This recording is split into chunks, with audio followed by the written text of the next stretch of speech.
Guten Morgen, schön, dass ihr alle wieder da seid. Ja, wir starten hier einfach wieder mit einer Strukturmasse. Damit schaffen wir uns jetzt einfach erstmal eine Struktur. Also einfach erstmal wieder rauf damit. Damit haben wir schon wieder einen guten Start hier. Inspiriert einen auch schon gleich wieder, finde ich. Dann nimmst du dir deinen Spachtel oder Kuchenheber. Witzig. Ich dachte gerade, es sieht aus wie ein Hase. Ja, und jetzt Kopf aus und Inspiration an. Genau so ist es. Also lass dich jetzt einfach ein auf die Materie, auf das Material und entdeck einfach was. Bin ich schon gut in die Struktur reingekommen. Also hier sind tolle Muster schon entstanden, tolle Linien. Ich nehme jetzt nochmal das große Palettenmesser und gucke nochmal, ob ich noch andere Formen damit verstreiche. Wenn ich doller aufdrücke, ziehe ich die Masse ja wieder weg. Und wenn ich so leicht darüber gehe, entstehen da ganz tolle Muster. Und jetzt, jetzt muss es einmal trocknen, also nicht mehr rangehen. So, jetzt sollte es trocken sein. Und man sieht, die Masse hat sich farblich ein bisschen abgesetzt. Und dadurch erkennt man hier aber ein ganz schönes Muster. Ich musste nämlich die ganze Zeit an die Blume hier denken. Irgendwie hat mich das inspiriert, also das Florale. Ich färbe das jetzt so ein bisschen ein. Erstmal mit Weiß, denn das hat jetzt viele Vorteile.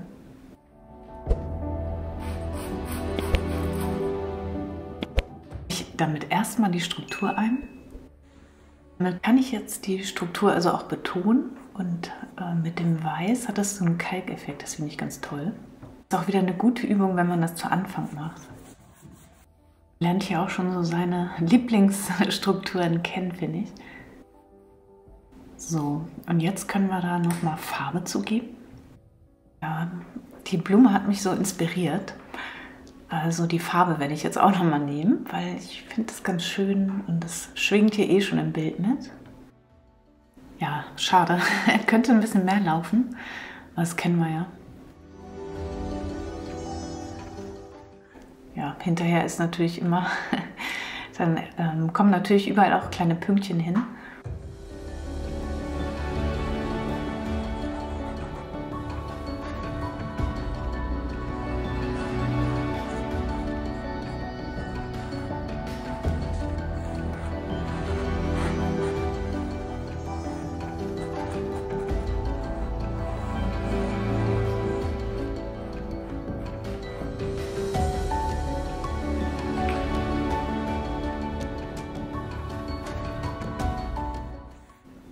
Ja, das ist toll. Das läuft hier ganz toll. Das sind tolle Effekte, die jetzt hier so kommen.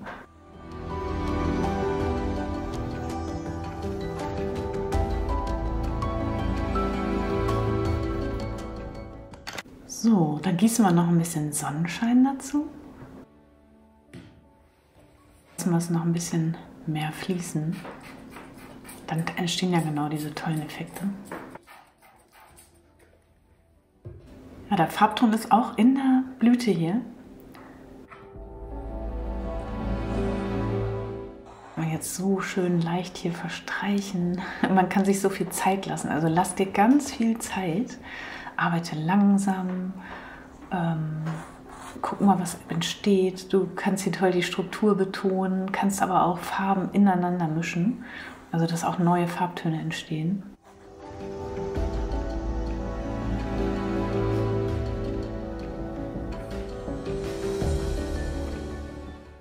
Es macht einfach viel Spaß hier so rüberwischen.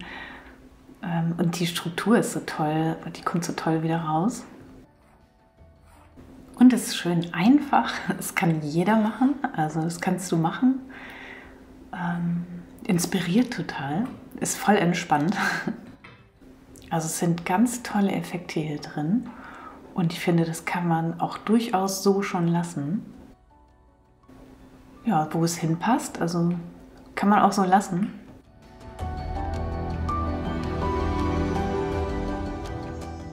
Es ist nämlich schon wieder ein bisschen trockener und hier ist es jetzt nass und ich wollte nämlich, mir ist letztens die Kreide auf den Boden gefallen und zerbröselt, suche ich hier ein kleines Palettenmesser. Aber ich habe keins. Muss ich das große nehmen? Egal. Also ich hatte das auf dem Boden, habe es wieder aufgesammelt. Und jetzt streue ich einfach mal mein Pigment, also es ist von der Kreide, einfach hier rein. Das ist ein bisschen Kreidepigment sozusagen und wow, es färbt total. Habe ich jetzt gar nicht mit gerechnet, dass es so stark färbt, aber gut, auch gut.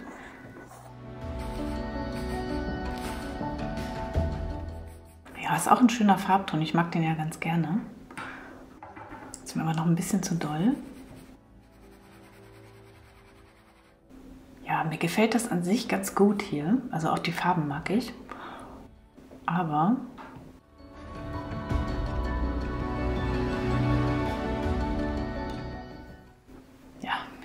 jetzt haben wir wieder die altbewährte Farbe, die mag ich auch immer ganz gerne. Und mal gucken, wo die Reise jetzt hingeht.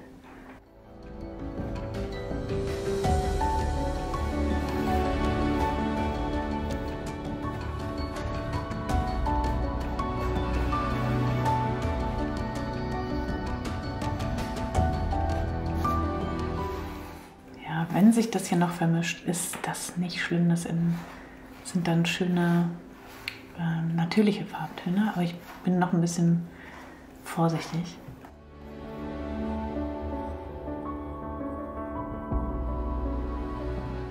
Ich habe hier noch ein paar blaue Krümel. Also du kannst einfach deine Kreide nehmen, die ein bisschen zerbröseln und dann draufstreuen.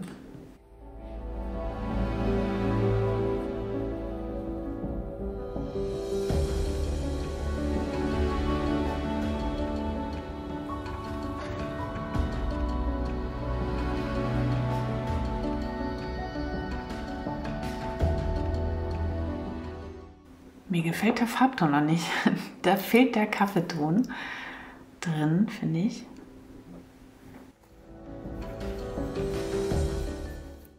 Ja, und jetzt mischt der Farbton sich nämlich gut und wird so ein bisschen grüner noch.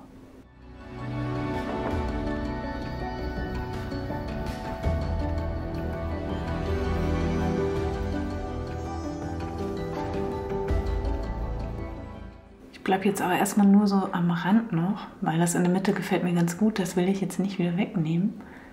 Das ist ja dann immer so ein bisschen die Gefahr, dass man sich die Farbe sonst auch wieder runternimmt. Und jetzt ist es natürlich sehr flüssig geworden durch den Kaffee.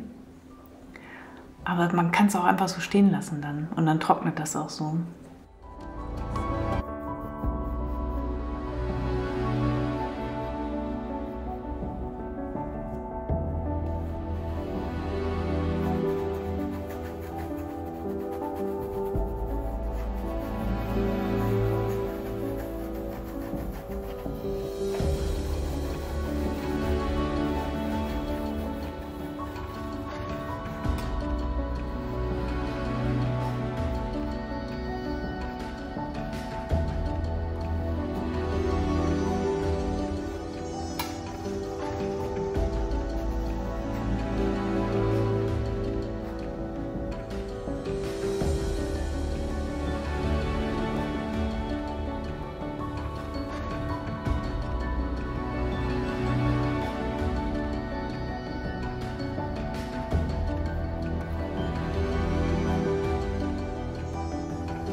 Ist immer gut, wenn du dir deine Kreide aufhebst, wenn du so kleine Reste hast.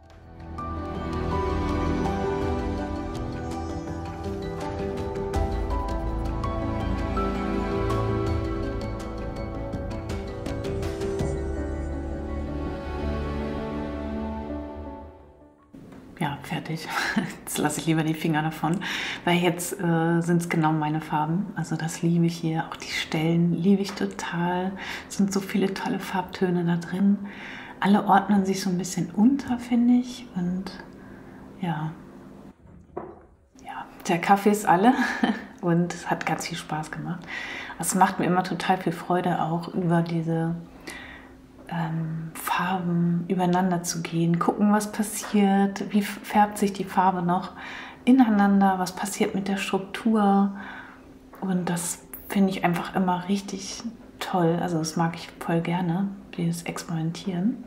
Und da sind jetzt so viele feine Farbnuancen drin und die Struktur taucht immer wieder auf und ja, es verläuft hier alles noch ein bisschen, also zieht sich alles noch so ein bisschen zurecht. Aber insgesamt gefallen mir ja auch immer wieder diese kleinen Details total gut. Also hier diese kleinen, tollen Farbspiele. Ja, so kannst du von einem Bild zum nächsten gehen, denn es waren heute viele Bilder, die da so entstanden sind. Und wie immer, mach einfach machen. Mich hat die Blume irgendwie inspiriert, die guckte mich immer so an und ja, es hat mich so ein bisschen getragen auch oder mich auch in den Prozess gebracht und das Grün fand ich so toll. Das fand ich dann irgendwie auch so super, dass ich dachte, ach Mensch, kann es ja auch noch mal so in die Richtung gehen. Jetzt kommt sogar die Sonne raus, also ehrlich. Das ist doch was. Wir haben die Sonne hier irgendwie schon ewig nicht mehr gesehen, gefühlt. Und ja, das Bild ist im Kanal, das ist ja ähnlich, nur viel, viel schneller und einfacher und nicht so viel drüber. Aber das kannst du halt immer machen, wie du magst. Und das sind eben auch diese schönen Kaffeetöne, die geben der Farbe einfach immer noch mal so eine andere Nuance. Und ja, die hatte ich heute ein bisschen vermisst. Ja, also jetzt können wir auch noch mal kurz hier rüber gucken. Gehen wir hier noch mal zusammen rein in den großen Raum. Hier kommt auch gerade die Sonne durch. Ich bin ganz erstaunt, weil es war eben so dunkel vorher. Ja, und genau, wenn du eine Bestellung hast, dann wird das meistens so geliefert. Das kann ich dir hier noch mal zeigen. Und da ist auch immer so ein Aufhängeset mit bei den Drucken. Und dann sind die halt immer ganz gut verpackt. Hier nebenan liegen noch die Rahmen, die gebaut wurden. Ja, und du startest jetzt hoffentlich durch und dabei wünsche ich dir ganz viel Spaß. Tschüss!